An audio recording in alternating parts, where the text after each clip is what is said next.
माननीय सदस्यगण,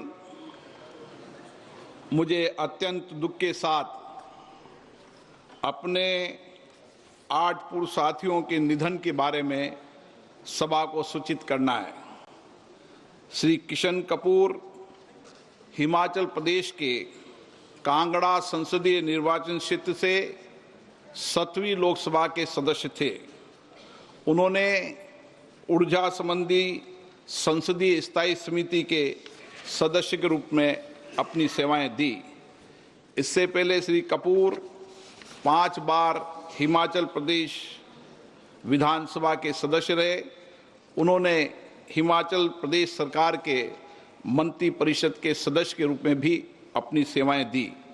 श्री किशन कपूर का निधन 1 फरवरी 2025 को 73 वर्ष की आयु में चंडीगढ़ में हुआ। श्री भगत राम पंजाब के फिलौर संसदीय निर्वाचन क्षेत्र से 6ठी लोकसभा के सदस्य थे। श्री भगत राम का निधन 30 मार्च 2025 को 82 वर्ष की आयु में कनाडा में हुआ। श्री कुमारी अनंतन तमिलनाडु के नागरकोल संसदीय निर्वाचन क्षेत्र से 6ठी लोकसभा के सदस्य थे। श्री अनंतन एक लेखक भी थे और उन्होंने तमिल भाषा में कई पुस्तकें, लेख और कविताएं लिखी। श्री कुमारी अनंतन का निधन 9 अप्रैल 2025 को 92 वर्ष की आयु में चेन्नई, तमिलनाडु में हुआ।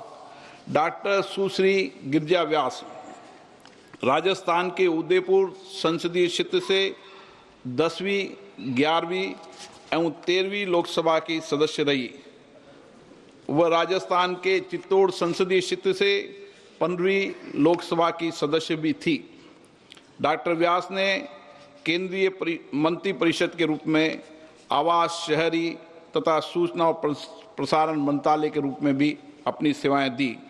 डॉक्टर व्यास ने विभिन्न संसदीय समितियों के सभापति और सदस्य के रूप में भी अपनी सेवाएं दी। डॉक्टर व्यास ने राष्ट्रीय महिला आयोग की अध्यक्ष और 15वीं लोकसभा के दौरान लोकसभा में सभापति तालिका के सदस्य के रूप में अपनी सेवाएं दी। इससे पूर्व वे राजस्थान विधानसभा की सदस्य रही। उन्होंने राजस्थान सरकार के मंत्री परिषद के रूप में भी कई मंत्रालयों में अपनी सेवाएं दी। डॉक्टर गिरिजा व्यास का निधन 1 मई 2025 को 78 वर्ष की आयु में अहमदाबाद, गुजरात में हुआ। श्रीमती मीनाती सेन पश्चिम बंगाल के जलपाईगुड़ी संसदीय निर्वाचन क्षेत्र से 12वीं, 13वीं और 14वीं लोकसभा की सदस्य थी। श्रीमती सेन विभिन्न संसदीय समितियों की सदस्य रही। श्रीमती मीनाती सेन का निधन 3 मई 2025 को 81 वर्ष की आयु में कोलकाता, पश्चिम बंगाल में हुआ। श्री सुखदेव सिंह ढींढसा पंजाब के संगरूर संसदीय निर्वाचन क्षेत्र से 14वीं लोकसभा के सदस्य थे। वे राज्यसभा के सदस्य भी रहे। श्री ढींढसा ने केंद्र सरकार के मंत्री परिषद के रूप में कई मंत्रालयों में अपनी सेवाएं दी और वे कई संसदीय समितियों के सदस्य भी रहे। इससे पहले वे 4 कार्यकाल के लिए पंजाब विधानसभा के सदस्य रहे। वे पंजाब सरकार में राज्य मंत्री के रूप में भी रहे। श्री सुखदेव सिंह ढींढसा का निधन 28 मई 2025 को 89 वर्ष की आयु में मोहाली, पंजाब में हुआ। श्री छोटे सिंह यादव उत्तर प्रदेश के कन्नौज संसदीय निर्वाचन क्षेत्र से 7वीं और 9वीं लोकसभा तथा मोहनलालगंज संसदीय निर्वाचन क्षेत्र से 10वीं लोकसभा के सदस्य थे। श्री यादव विभिन्न संसदीय समिति के सदस्य भी रहे। श्री छोटे सिंह यादव का निधन 13 जून 2025 को 83 वर्ष की आयु में लखनऊ, उत्तर प्रदेश में हुआ। श्री आनंद सिंह उत्तर प्रदेश के गोंडा संसदीय निर्वाचन क्षेत्र से 5वीं, 7वीं, 8वीं और 9वीं लोकसभा के सदस्य थे। उन्होंने कई संसदीय समितियों के सदस्य के रूप में काम किया। सिंह ने उत्तर प्रदेश सरकार में मंत्री के रूप में भी अपनी सेवाएं दी। श्री आनंद सिंह का निधन 6 जुलाई 2025 को 86 वर्ष की आयु में लखनऊ में हुआ। हम अपने पूर्व साथियों के निधन पर गहरा शोक व्यक्त करते हैं। ये सभा शोक संतप्त परिवारों के प्रति अपनी संवेदना व्यक्त करती है। माननीय सदस्यगण, दिनांक 22 अप्रैल 2025 को जम्मू कश्मीर के पहलगाम में हुए आतंकवादी हमले में 26 निर्दोष व्यक्तियों की नरसंस हत्या कर दी गई। आतंकवाद की इस घटना ने पूरे देश ही नहीं बल्कि संपूर्ण विश्व की चेतना को आघात पहुंचाया है। ये सभा उन सभी मृतकों के प्रति गहरा शोक व्यक्त करती है तथा आतंकवाद के विरोध भारत की जीरो टॉलरेंस के संकल्प को दोहराती है। माननीय सदस्यगण, 12 जून 2025 को अहमदाबाद से लंदन जा रहे एयर इंडिया विमान अहमदाबाद हवाई अड्डा से उड़ान भरने के तुरंत बाद दुर्घटनाग्रस्त हो गया। इस दुर्घटना में कुल 260 व्यक्तियों की असामयिक मृत्यु हुई, जिसमें विमान में सवार 241 व्यक्ति और 19 अन्य व्यक्ति शामिल है। इस दुर्घटना में गुजरात राज्य के पूर्व मुख्यमंत्री श्री विजय रूपानी जी का भी असामयिक निधन हो गया। ये सभा इस दुर्घटना में मृत व्यक्तियों के प्रति अपनी आत्मिक संवेदना व्यक्त करती है। माननीय सदस्यगण, देश के विभिन्न हिस्सों में अतिवृष्टि, बाढ़, भूस्खलन आदि प्राकृतिक आपदाओं के कारण बड़ी संख्या में जान माल की हानि हुई है। ये सभा प्राकृतिक आपदाओं के कारण दिवंगत हुए व्यक्तियों के परिवारजनों के प्रति अपनी संवेदना प्रकट करती है। अब ये सभा दिवंगत आत्माओं के सम्मान में मौन रहेगी।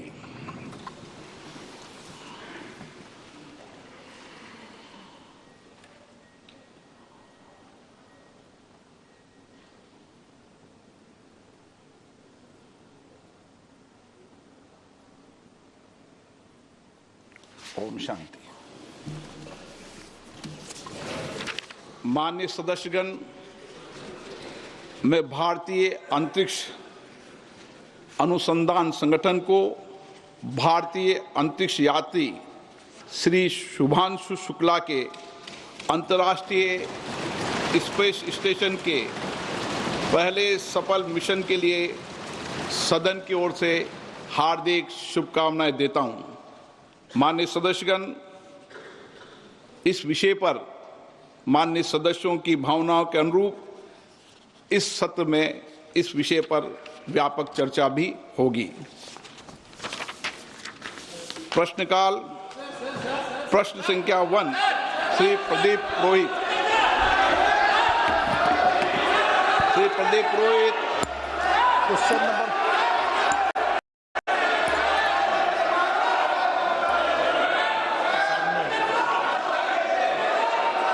Question number 1.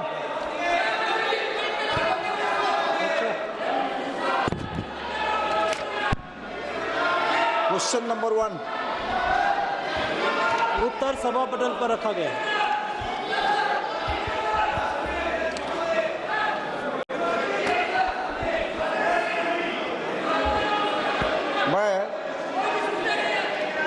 माननीय सदस्यगण, प्लीज अखिलेश जी इनको बिठाइए प्लीज। एक मिनट बैठिए, बैठिए प्लीज, सुनिए, बैठिए मणिकम जी, बैठिए। माननीय सदस्यगण, ये प्रश्नकाल है और मेरा आग्रह आपसे निवेदन है कि हमें संसदीय परंपराओं को उच्च कोटि बनाने का प्रयास करना चाहिए और प्लीज और ये मिथक तोड़ना चाहिए कि सदन के प्रथम दिन सदन के अंदर व्यवधान पैदा होगा।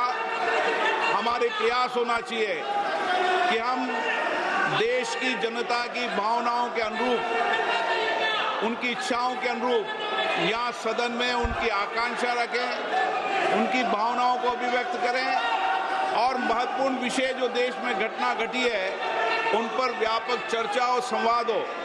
इस मिथक को तोड़ना ही चाहिए, मेरा आग्रह आपसे। सदन को आप प्रश्नकाल के बाद प्रश्नकाल जो भी विषय होता है प्रश्नकाल के होते हैं, आप नोटिस दीजिए। ये अखिलेश जी, आप सभी सदस्यों उधर तख्तियां लेके नहीं आए। नो, मैं आपको प्रश्नकाल के बाद सब विषयों पर चर्चा करूं। प्लीज बैठिए, बैठिए। नो, ये तरीका उचित नहीं है। सदन के पहले दिन सदन चले, अच्छी चर्चा हो, व्यापक चर्चा हो। मैं सभी सदस्यों को पर्याप्त समय, पर्याप्त अवसर दूंगा। सदन नियमों प्रक्रियाओं से चलता है। प्रश्नकाल के बाद प्लीज बैठिए। नो, प्रदीप पुरोहित जी। मैं क्वेश्चन नंबर 1 पे जो माननीय मंत्री जी ने जो उत्तर दिए हैं, मैं उनको धन्यवाद देता हूं। व्यापक मात्रा में उनका उत्तर हमको भेजे हैं। मैं मोदी जी को भी धन्यवाद देना चाहता हूं, हमारा यशस्वी प्रधानमंत्री, इसलिए कि मोदी जी सबका साथ सबका विकास का जो नारा देके 2014 में देश चलाने की शुरुआत किए। कहीं भी कोई स्टेट में कोई भी सरकार हो, कोई भी गवर्नमेंट हो, उसका कोई मतलब मोदी जी नहीं रखते हैं। कोई भी 2014 से 2019 तक उड़ीसा में बिजू जनता दल का सरकार था, फिर भी केंद्र सरकार, मोदी जी का सरकार पर्याप्त अर्थ उड़ीसा को दिया था। और इसी बारे में क्वेश्चन नंबर 1 के संदर्भ बारे में मैं ये माननीय मंत्री जी से पूरक प्रश्न ये पूछना चाहता हूँ। माननीय मंत्री जी, चूंकि सरकार खेलो इंडिया और राष्ट्रीय खेल विकास निधि NSDF जैसी मांग आधारित योजनाओं के माध्यम से राज्यों को प्रयासों को सफलतापूर्वक पूरा कर रही है, क्या मंत्री महोदय कृपया यहाँ बताने का कष्ट करेंगे कि इन योजना के अंतर्गत स्वीकृत खेल परियोजना की निगरानी और पारदर्शिता की सुनिश्चित करने के लिए मंत्रालय क्या कदम उठा रहे हैं, विशेषकर उड़ीसा राज्य के प्रसंग में? माननीय मंत्री जी,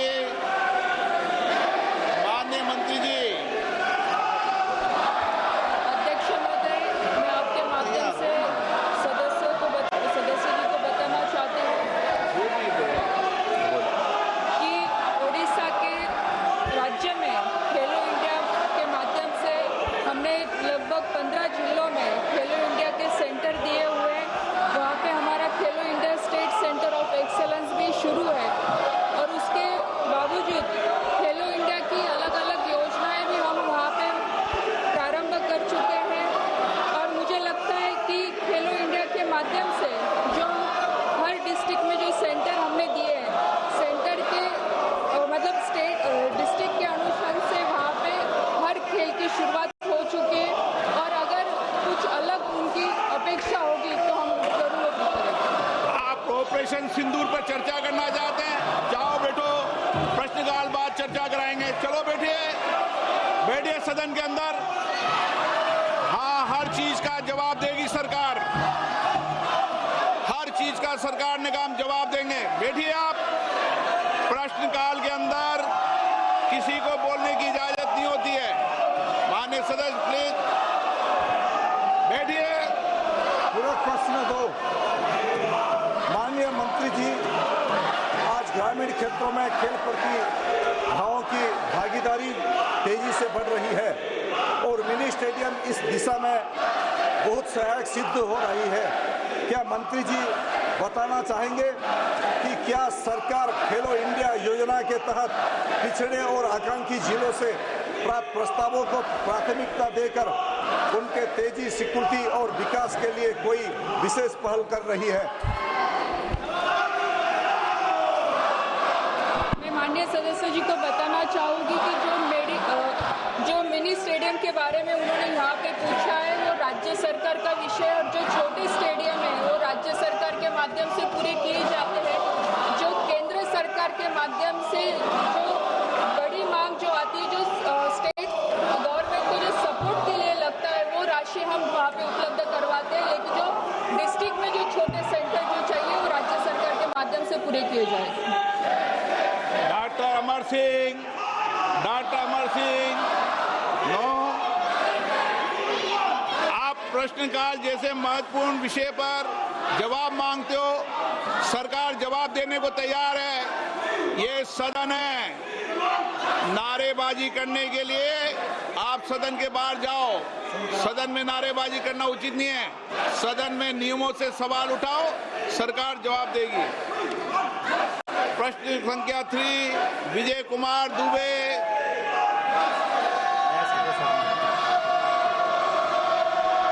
माननीय मंत्री महोदय, माननीय मंत्री महोदय, दुबे जी है, पूछ लिया मंत्री जी। उत्तर सदन के पटल पे रखा है। माननीय सदस्य, माननीय अध्यक्ष जी, आपके माध्यम से मेरा माननीय मंत्री जी से प्रश्न है। चूंकि पीएम इंटर्नशिप योजना का लाभ विशेषकर देश के किनारे बसे उन पिछड़े जिलों के लिए अति महत्वपूर्ण है जहां की कोई औद्योगिक व्यवस्था नहीं है। असहाय परिवार के युवा यदि कठिन परिस्थितियों में हाई स्कूल इंटर कर लिए तो भी उनको मजदूरी करना पड़ता है। अतः क्या माननीय मंत्री जी ऐसे ही कुशीनगर, गोरखपुर ऐसे पिछड़े जहां गत वर्ष मात्र कुशीनगर में 20 बच्चों का स्कोप मिला था कि माननीय मंत्री जी से मेरा प्रश्न है, ऐसे पिछड़े जिले कुशीनगर और अन्य जगह स्कोप को बढ़ाने की व्यवस्था सुनिश्चित करेंगे? आदरणीय अध्यक्ष महोदय, प्रधानमंत्री इंटर्नशिप स्कीम आदरणीय प्रधानमंत्री नरेंद्र मोदी जी के नेतृत्व में देश के 1 करोड़ युवाओं को 5 साल में 1 करोड़ युवाओं को 5 साल के अंदर इंटर्नशिप देगी, जिसमें 10वीं 12वीं ग्रेजुएट तक के जो युवा हैं वो पार्टिसिपेट कर पाएंगे।